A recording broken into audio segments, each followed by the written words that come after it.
Hello, welcome to Jibrin Angle on Woleke TV. My name is Jibrin, and this is my angle. Today this is a monologue. Actually, I am all by myself. On this episode, I shall actually be talking about the Middle East and specifically the war going on between between Israel and I don't know. Not between Israel, Iran. I think Iran is Israel against about 6 or 7 different fronts. It's between Israel. Let me use that word between Israel and the um, extremists or terrorists. That is Iran, Hezbollah. We have Iran proxies everywhere. Everybody knows that we have proxies, Iran proxies in Iraq, in Yemen, Syria, Gaza, and Lebanon, right? So it's that's about 6 fronts. Iran, if you include Iran, it's about 6 fronts. So Israel, in real terms, is actually faced with about 6 enemies. So it's Israel against 6 enemies. So Israel is fighting a war on 6 fronts. Wow. That is huge. That is huge. And yeah, so we shall be talking about that. Now, it's been a lot. I know you, if you're watching this episode right now, I know it's a common thing. It's all over the news, it's all over the internet, it's all everywhere. So even those people who are not inclined to news like this, everyone is talking about it. So the Middle East right now is unstable. There's no peace there, unfortunately. So many things are happening. And but that is not why I am making this video. This episode is actually to focus on the overall picture of what is actually going on in the Middle East, specifically between Israel and its enemies. One thing you should understand is that Israel is a very, very small country. Very, not just small. Small is even being generous to them. Very tiny country. If you go through the Middle East map, you barely can identify Israel on the map, a location of Israel on the map. It's a very tiny country. You can imagine a country that is just, I think the population of Israel is just about 8.5 million people. So it's a very small country. But this small country called Israel is it's the most significant country on earth. What an irony. One of the tiniest countries. I don't know if I don't see. Let me see. Is Israel the smallest in the world? Let me see if we can get the. Sorry, excuse me. I need to find out the smallest country in the world.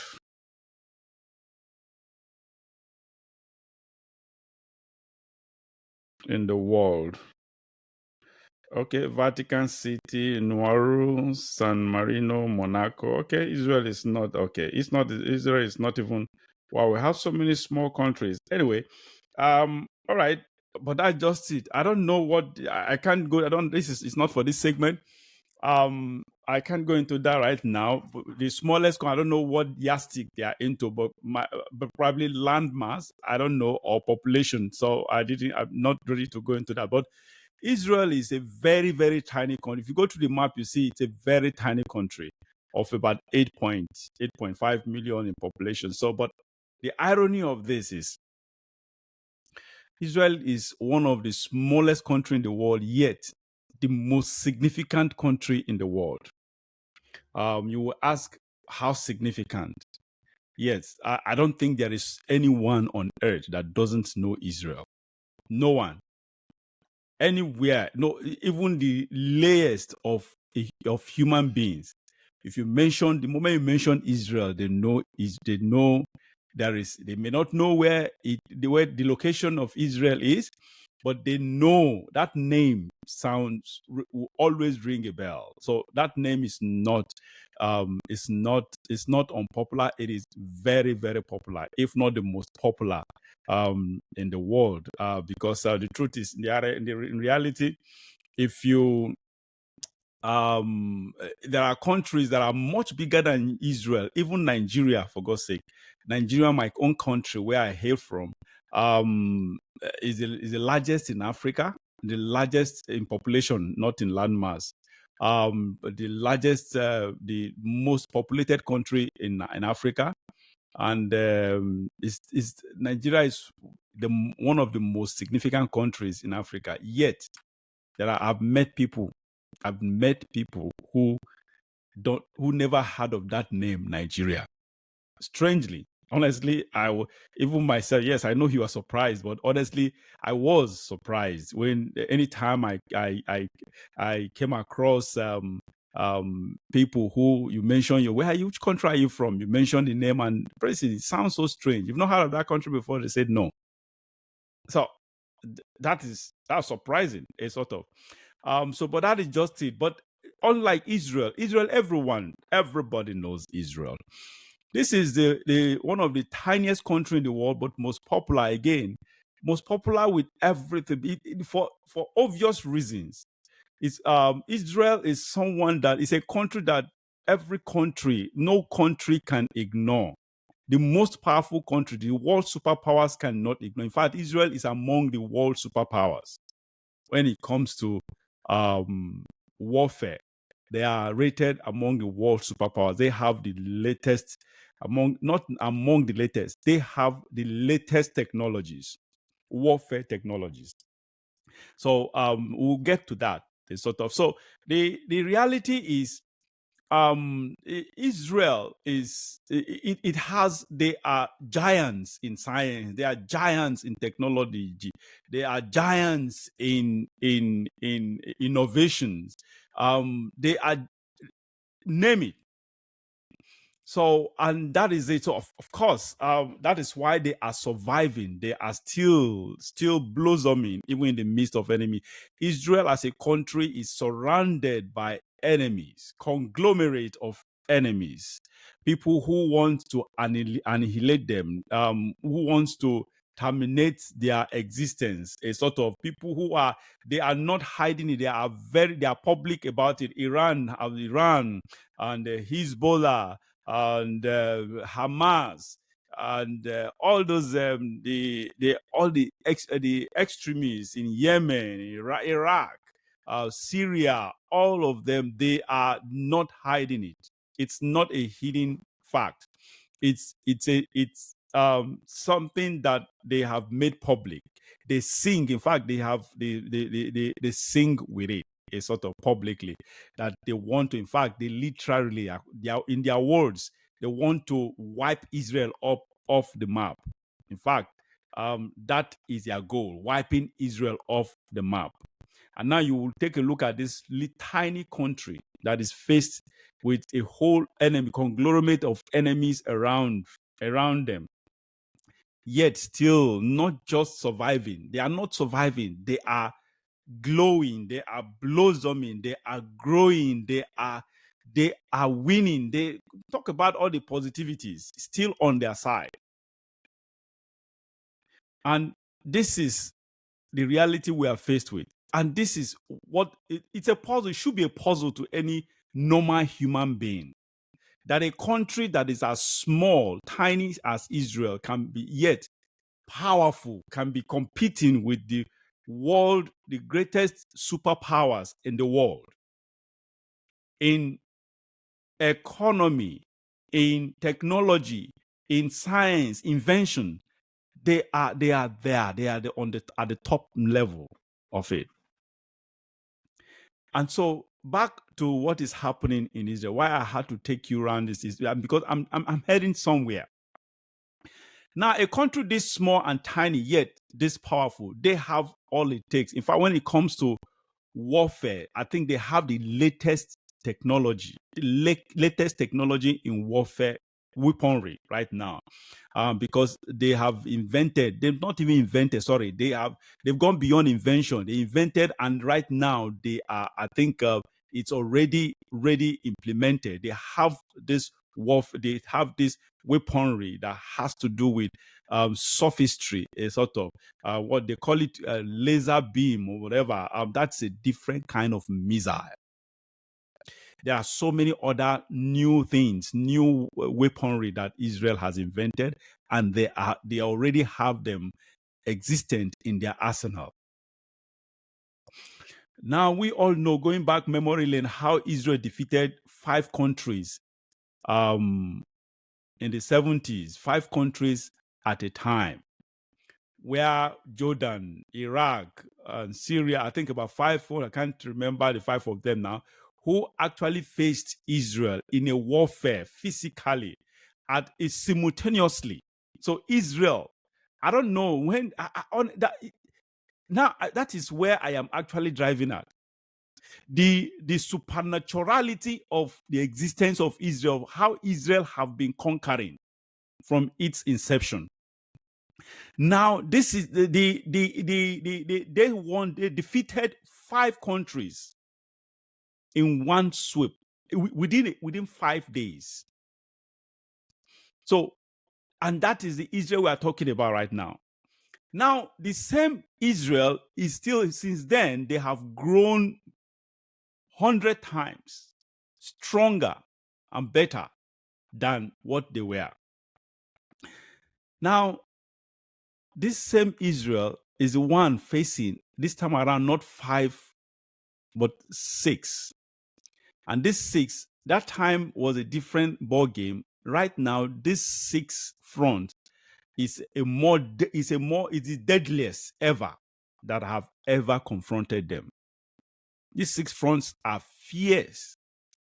They are deadly.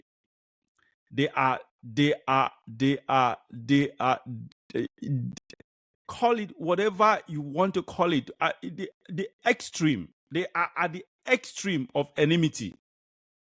Because in their own words, they are not even, there's no diplomacy there. They are literally saying that Israel will be wiped off the map. So that is their vision.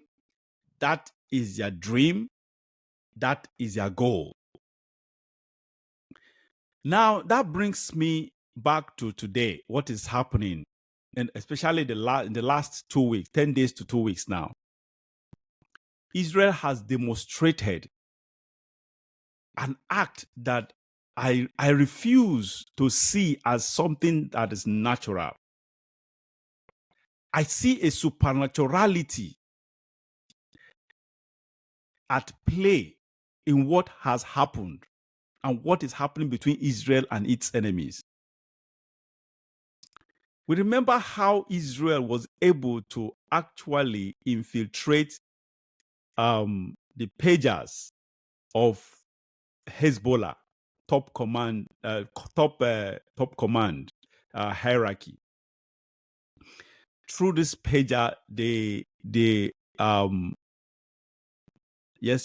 started with pagers. They actually killed some of them through pagers.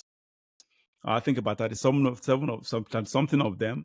Then apart from pagers, they also infiltrated their communications in the radio. Their radio communication system. And as a result of that, through this infiltration, they were able to actually eliminate some top commanders in the Hezbollah hierarchy. That is, in fact, when that happened, it stunned everyone. It threw everyone. I don't know. I don't think such has ever happened in the history of warfare.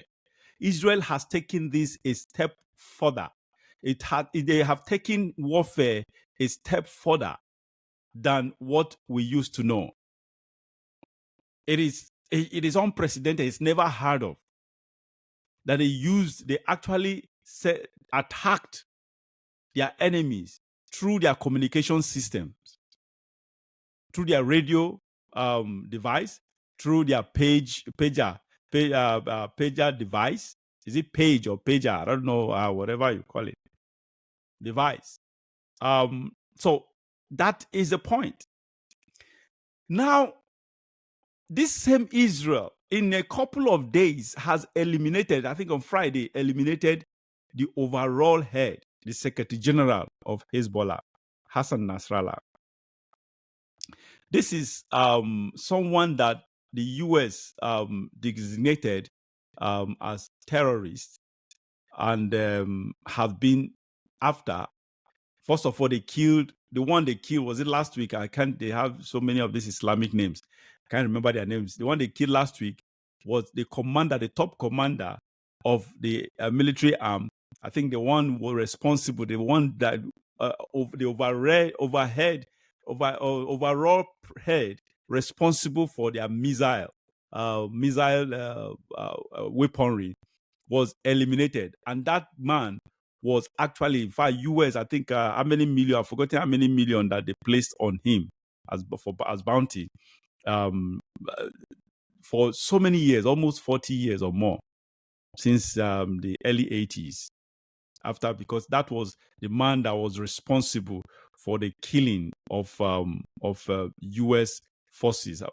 Almost over, I think about over 200 of them died in that suicide bombing in 1984, right? Yes, if I'm correct, I think so.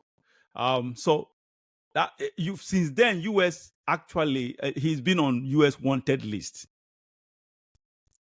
for over 40 years, or there by about 40 years. This man, U.S. couldn't even get him, pin him down. They couldn't. And Israel eventually killed him a few days ago. What took U.S. over 40 years to do? It took Israel days. Okay, some people will say Israel have been planning for this probably for years. They've been trailing him or whatever.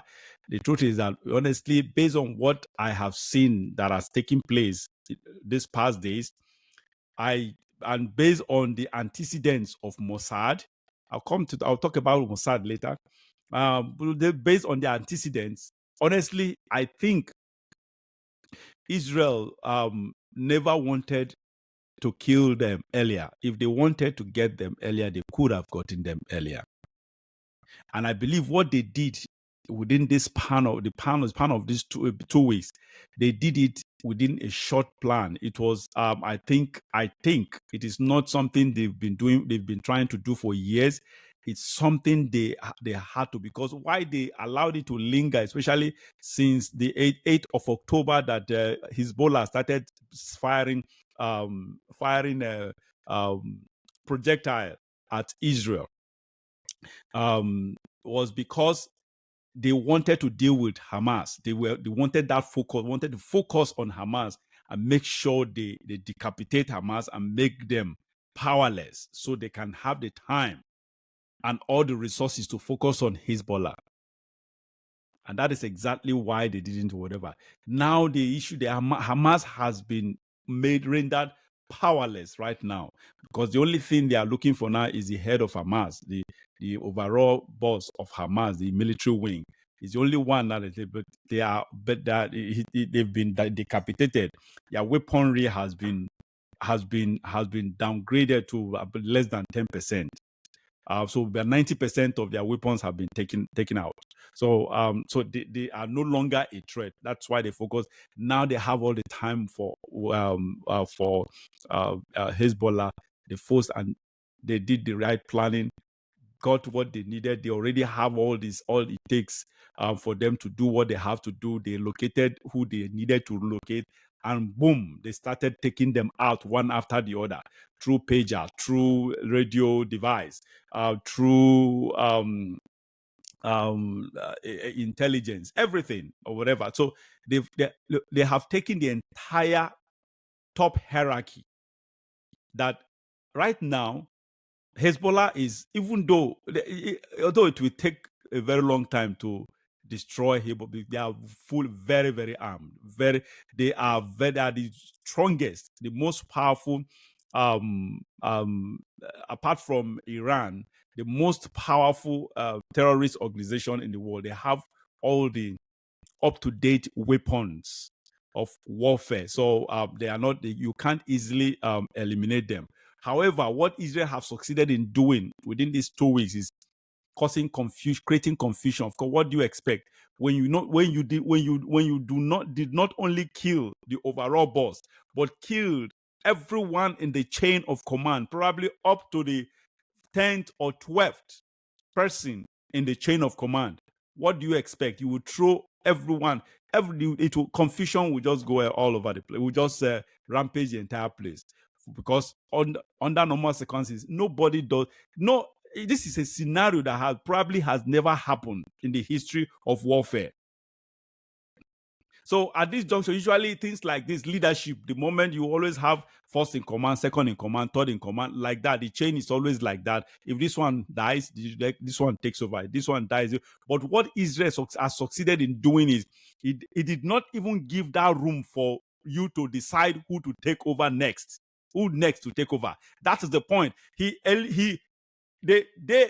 literally eliminated the entire chain of command to the barest minimum. I don't know how far they went, but based on the report we've gotten, they've literally up to 30 something in the chain of command, from the top down to 30 something. So tell me, why won't there be confusion?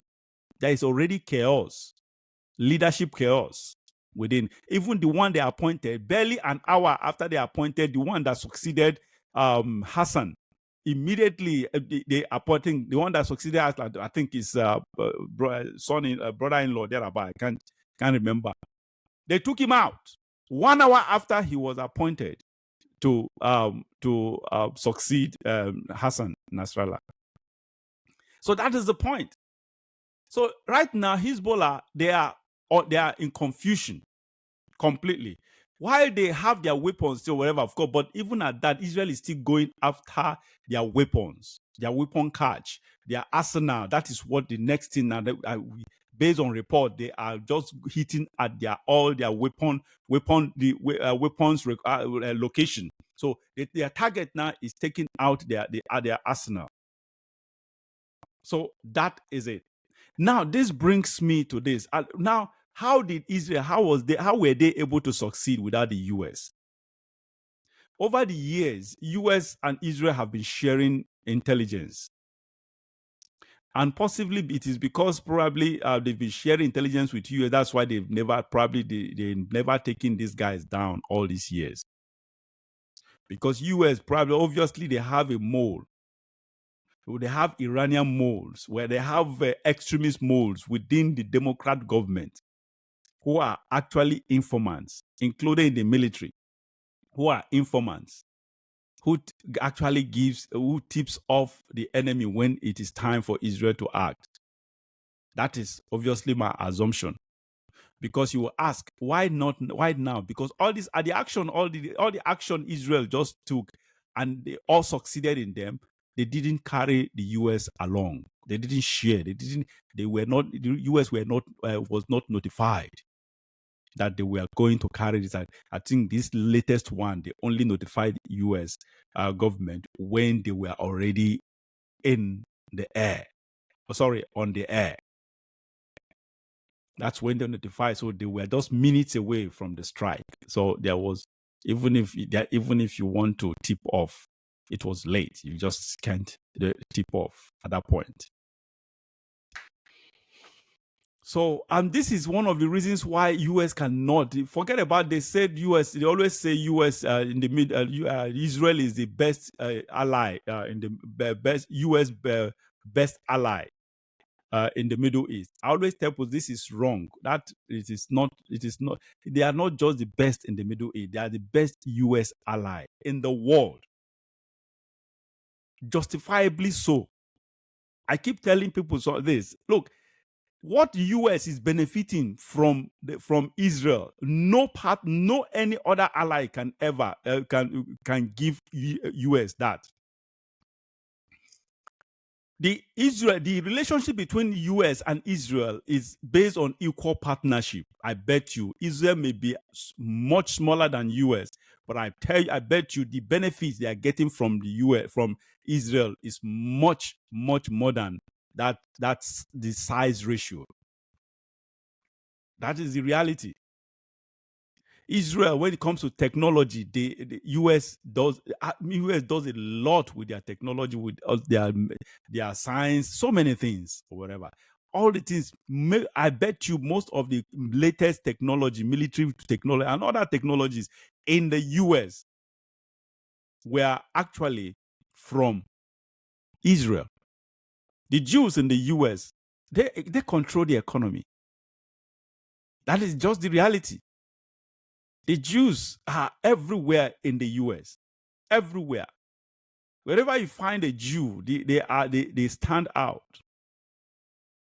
So in reality, of course, that is why you see Israel. There is this aid that the US gives to Israel. I don't consider that an aid.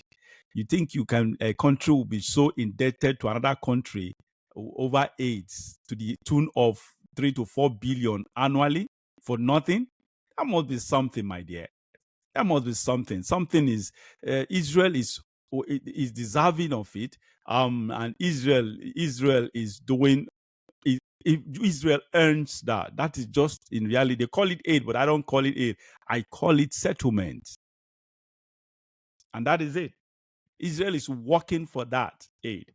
And they know Israel, the US know that Israel is their most important ally, not in the Middle East, in the world. No one, not even Britain, who colonized Israel, the US rather, who can ever. What are they? They are nothing more they are getting from UK or Britain rather. So that is just the reality. Now that brings me to the point. The point that I'm trying to make. When a dog wants to die, that dog does not hear the call of its owner anymore. That's exactly what is happening. Israel has been a thorn in their enemy's flesh since its creation. From the Old Testament days, we remember the story of Egypt. The Israeli story started from, not really Egypt, started from the book of Genesis chapter 14. From chapter 12, actually, when Abraham left his kinsmen, his native land. So that is just it. So from Egypt now they became a nation. So so since then it's been from one enemy to the other, and it's natural. It's natural even in a family where you have mother, father, and children. There is always, you find someone, the one that is most gifted among the children is usually most hated. Joseph, remember how they hated Joseph? Because he was the chosen of God. God already appointed him to be over them. And so it is natural in a family where you have the blessed, the chosen one, to be hated by others. And that is just it. And sometimes this hatred goes extremely deep, get to the extreme, to the extent of taking lives. And people consciences are seared at that point, unfortunately. That is exactly what is happening. Since God chose Israel, Israel became a target of all its enemies. They just hated Israel. The more Israel demonstrated how gifted, how great they are, the more their enemies hated them. The same thing is happening today. Israel of those days is still the Israel of today. They are the chosen people of God. So they have exhibited even in the Old Testament how powerful, how they've shown how God has demonstrated himself through the Israelites, in all their warfares, you see miracles happening in their warfares that only you just imagine how that you can't imagine this could have happened under a natural atmosphere or environment. The same thing is happening today. Israel has defeated much larger enemies, the Egyptians of those days, who were the most powerful, whatever, the patience of those days, the present day Iraq, has defeated them those days or whatever, defeated the highest and the mightiest in the society, the Nebuchadnezzars of Babylon, has defeated them those days. Who did that? God did that through them. Israel is still the same Israel. It's still is prevalent today. And that is one thing I don't know. And it has happened. It happened in the past during the Pharaoh time. I don't know why Pharaoh and his army were consumed at the Red Sea, because they failed to see God in the life of Israel. They failed to see God in the life of Israel. Otherwise, Pharaoh could have lived, could have survived, and his army, they could have survived. But no, like I said earlier, when a dog wants to die, it ignores the call of its owner or master. That's exactly what happened in the life of Pharaoh. They knew, because naturally, how could a Red Sea, how could a river be parted? It doesn't. There's no science behind it. It was impracticable. They saw river being parted, and saw these people walking through the boat walls, in between the walls of the river, the parted river. Yet they went ahead to follow. It didn't occur to them that this is not natural. There is a deity, there is supernatural power behind this. They followed them through into that wall of water. And what happened? The water swallowed them. That's the same thing. They were all killed. The same thing is happening in the Middle East today. I don't know why people cannot see that Israel is not just a country. It is not just a people. It is not just a nation. There is a supernatural being behind them. Even if you don't believe in God, even if you don't believe in anything, any deity or whatever, common sense, that I always say that these days it is not even common anymore. Common sense should tell you that there is something that is behind the nation of Israel or the Jews. Because these are people that they stand out in everything. As a nation, as a people, or as individuals, they stand out. They stand out. Wherever you find them, they stand out. They have stood out all these years in the midst of enemies, conglomerate of enemies. They keep winning. And they will keep winning because God is behind them. And that is just it. Their victories are not man-made victories. Their victories are not natural. They are supernatural. So why, you ask, then why is Iran and their proxies still going after it, even when Israel keeps demonstrating that they are all powerful, they cannot be defeated? You ask, why are they? It's because they are reprobates. They are reprobates, just like Pharaoh and his armies were reprobates. They are reprobates. Reprobates means that they are unrepentant. They are doomed for destruction. That is why they don't, because it's just like the devil. The devil knows that he cannot defeat God, but he keeps fighting anyway. He knows that whichever battle he is faced with, it's already lost. Even before the battle begins, it's already lost. It's a lost battle. But the devil keeps doing it because the devil is reprobate. It's a reprobate. It's already doomed for destruction at the end. So he just believes, what have I got to lose? And that is just it. He will keep fighting. The more he fails, the more he fights. That is the devil. The same thing with his agents, who are also reprobates.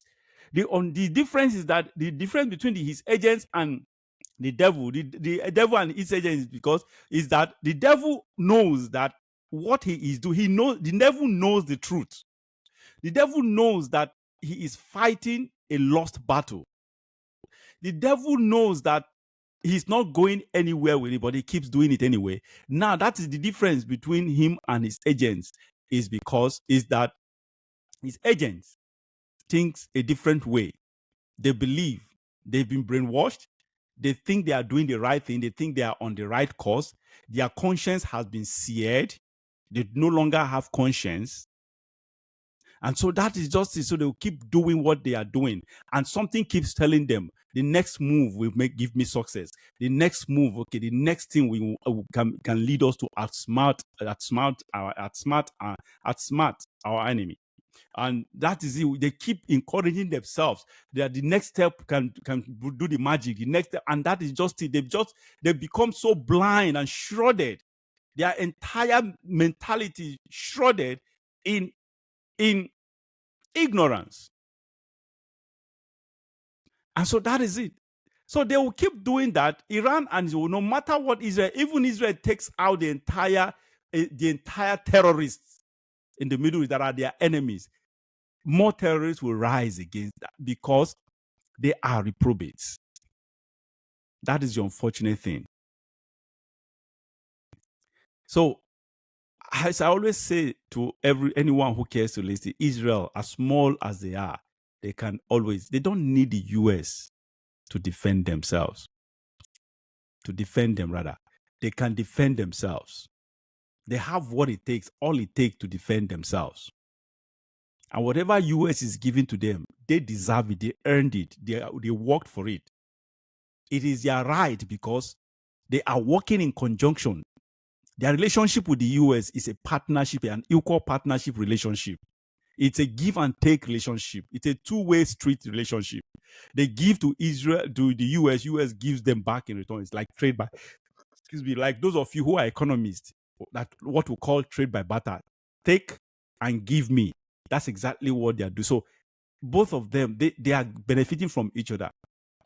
So some people will say, why is that US should cut off? They cannot, because they don't want to stop benefiting because Israel, in my own opinion, I think Israel is even a stronger partner in this, because Israel can survive without others. They have survived without others all throughout history. They have been on their own. They have fought for themselves. They have survived by themselves throughout history. They are the only country that miraculously, because God has been on. They are the appointed, ordained of God. God has been on their side from the inception. He chose them, and since He chose them, He never let them down.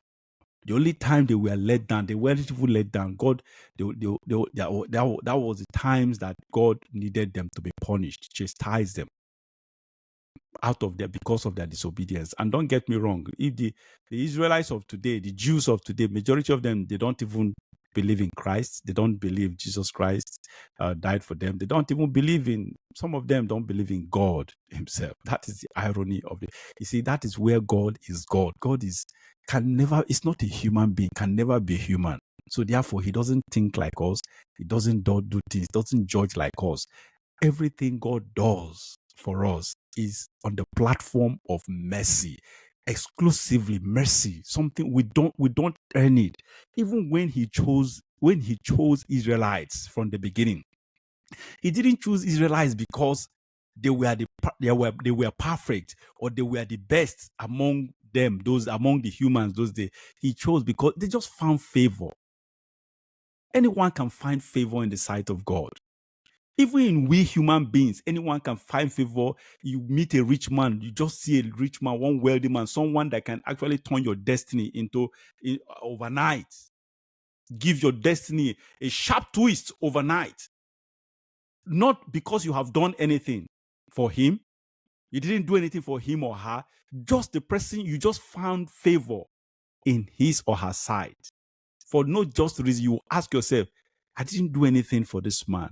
I didn't do it or whatever. All of a sudden, the man just chose to do this for me, even sometimes even as a stranger. And that is the reality between God and man. That God chose Israelites does not make them perfect. Israelites are evil. The Jews, if you meet the Jews, I've met some Jews. They are like, honestly, I don't like them personally. I don't like some of their conduct, but I just honor God's will and decision over them. Because if you meet average Jews, some of them just consider other race or other races as inferior to them. They don't like cohabiting with other races. You go to Jews, they always have their own community. You hardly see Jews living amongst other communities, a sort of other races, so they are always by themselves. They always want to isolate themselves. They always want to have their lives, everything. They just see themselves as superior. I don't like that about them. That is denigrating. And that is just the truth. There are so many things I don't like about the Jews. So many. But again, I don't have an option because I believe in God and I believe in his will. And that is just it. So I respect, I honor, and worship God's will over Israel. I don't like Israel, the Jews as personally. Some of them, especially the ones I've met, but that's a common thing. That as what I just said about them, that is the truth, the reality. But I have to respect God's will, and that is the truth. So, you guys have to see God behind Israel. You guys, everyone have to understand that Israel is not working on their own. They are supernaturally backed. God guides them in innovation, invention. God guides them in everything they do. God is the one profiling solution to their defense. That is just the reality. And they will continue to be victorious no matter what you do. And that is my angle. Thank you, and remain blessed.